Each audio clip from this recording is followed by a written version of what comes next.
안녕하세요. 모닝쇼 김은별입니다.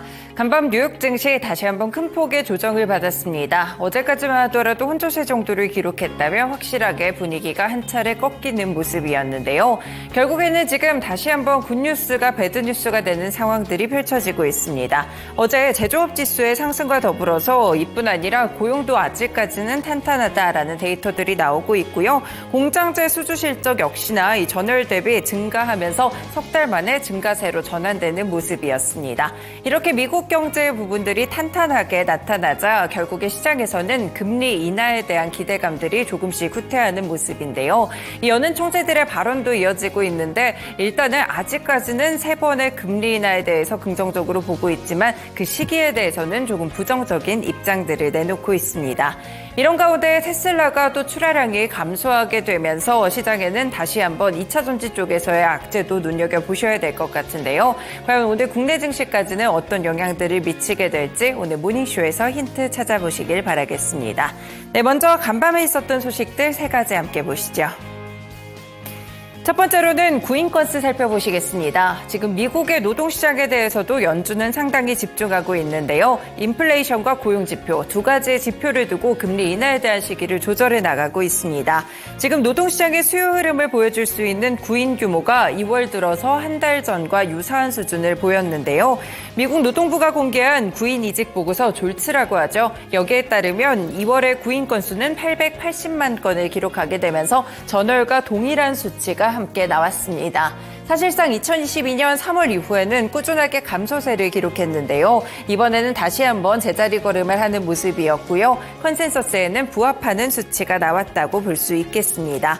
고용에서 채용 수출이 나타내는 채용 비율은 2월에 3.7%를 기록하게 되며 1월에 3.6%보다는 0.1%포인트 높았습니다. 2월의 전체 퇴직 역시나 555만 9천 건으로 집계가 되며 전월보다는 소폭 늘어났고요. 퇴직 비율도 3.5%로 전달 대비해서는 소폭 증가하는 흐름들이 있었습니다.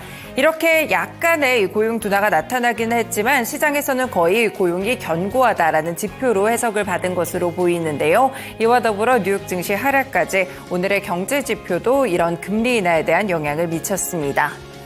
네, 두 번째로 연은 총재들의 발언이 지속되고 있기 때문에 핵심적인 발언들 함께 살펴보실 텐데요. 오늘은 두 연은 총재의 발언이 있었습니다. 바로 클리블랜드 연은 총재 그리고 샌프란시스코 연은 총재의 발언이었는데요. 먼저 클리블랜드 로레타 메스터 총재의 발언을 보겠습니다. 연준이 올해 금리를 인하할 수 있다고 계속 예상한다고 밝혔는데요. 그리고 데이터가 허용을 한다면 6월에 금리 인하가 시작될 수 있다라고 이야기를 했습니다. 일단 6월 말에 은퇴를 하게 되지만 그래도 이 메스터 총재는 관련해서는 FOMC에 대해서 의결권이 있다는 점 체크해 보실 수가 있을 것 같은데요. 지금 경제가 예상대로 발전한다면 인플레이션이 2%를 향해 계속 하락하고 노동시장과 경제 성장이 견고하기 때문에 올해 늦게 FOMC가 기준금리를 시작하는 것이 적절할 것이다라고 이야기를 했습니다. 인하 속도에 대해서는 경제가 예측을 충족했을 때 일단은 점진적으로 발생할 수 있다라고 봤는데요. 하지만 통화정책의 완화기를 열기 위해서는 인플레이션 데이터가 하락해야 된다는 점을 꾸준하게 한 번 더 강조했습니다. 메스터 총재는 올해 세 차례의 금리 인하가 여전히 합리적인 전망이라면서도 아슬아슬한 결정이 될 것이다라고 봤는데요. 일단 금리를 너무 빨리 내렸을 때 혹시나 인플레이션이 다시금 올라가지 않을까 여기에 대한 경계감을 함께 드러내기도 했습니다. 현 시점에서 더 큰 위험은 너무 일찍 기준금리 인하를 시작하는 것이라 생각한다라는 멘트가 있었다는 점 함께 생각해 보시면 될 것 같습니다. 네, 두 번째로 넘어가서 메리 데일리 샌프란시스코 연은 총재의 발언도 살펴보실 수가 있을 텐데요. 연방기금의 금리 조정이 전혀 급하지 않다라고 속도 조절에 대한 부분을 시사했습니다. 금리를 현 상태로 얼마나 오래 유지할지 볼 필요가 있다라고 말했는데요. 일단 금리 동결을 3월에는 지지했다면서 통화정책이 작동하는지를 확인하고 싶었다라고 이야기를 했습니다.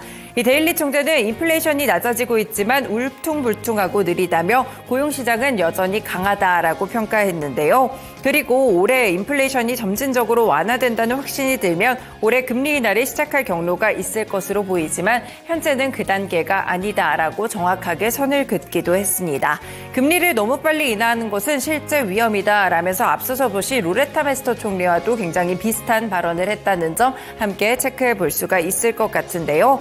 일단 다음 FOMC는 이번 달 말 그러니까 4월 30일부터 5월 1일까지 예정돼 있습니다. 여기까지 과연 6월에 금리 인하에 들어갈 수 있을지 힌트가 나오는 연은 총재들의 발언까지 꾸준하게 살펴보시면 될 것 같습니다. 네, 마지막으로는 테슬라와 관련된 소식 보실 텐데요. 테슬라의 1분기 차량 인도량이 급감했습니다. 테슬라는 현지 시간 2일 보고서를 통해서 올해 1분기 차량 가운데 38만 6,810대를 인도했다고 발표했는데요. 전년 동기 대비 8.5% 줄어든 수치고요. 이 월가에서 집계했던 전문가 전망치가 45만 7천 대였기 때문에 이를 큰 폭으로 밑도는 수치가 나왔다고 볼 수 있겠습니다. 분기별 자동차 인도량이 전년 동기 대비 감소한 것은 2020년 2분기 이후 거의 4년 만이라고 볼 수 있겠는데요. 1분기 생산량은 43만 3,371대로 전년 동기 대비 1.7% 감소했고 전 분기 대비했을 때도 12% 정도 하락하는 흐름들이 있었습니다.